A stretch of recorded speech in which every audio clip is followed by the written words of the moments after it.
तो क्या आप भी देश की सबसे प्रेस्टिजियस एकेडमी एनडीए ज्वाइन करना चाहते हैं?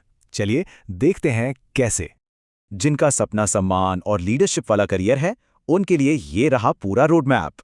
सिलेक्टेड कैडेट्स पुणे के खड़कवासला में ट्रेनिंग लेते हैं और आगे चलकर आर्मी, नेवी या एयरफोर्स में अफसर बनते हैं।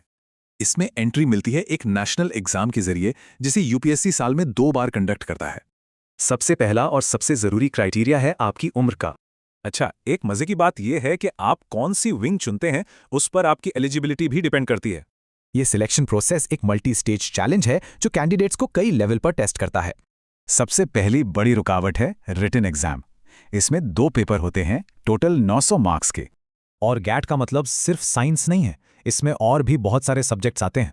तो सवाल यह है कि तैयारी कैसे की जाए। चलिए एक 3 साल के प्लान पर नजर डालते हैं। अगर 10th के बाद ही तैयारी शुरू कर दी जाए तो सक्सेस के लिए एक मजबूत बेस बनाने में मदद मिलती है। रोज की छोटी छोटी आदतें ही डिसिप्लिन बनाती हैं, जो एक ऑफिसर की सबसे बड़ी क्वालिटी है। क्लास 11th आपका फाउंडेशन ईयर है। यहाँ तैयारी और भी ज्यादा स्पेसिफिक और टारगेटेड हो जाती है। 11th क्लास में एक सॉलिड बेस बनाने के लिए रोज कम से कम इतना टाइम तो देना ही होगा। और 12th क्लास में आकर फोकस पूरी तरह से रिवीजन, मॉक टेस्ट और एसएसबी की पक्की तैयारी पर शिफ्ट हो जाता है। इस आखिरी और सबसे जरूरी फेज में रोज की पढ़ाई का टाइम भी बढ़ जाता है।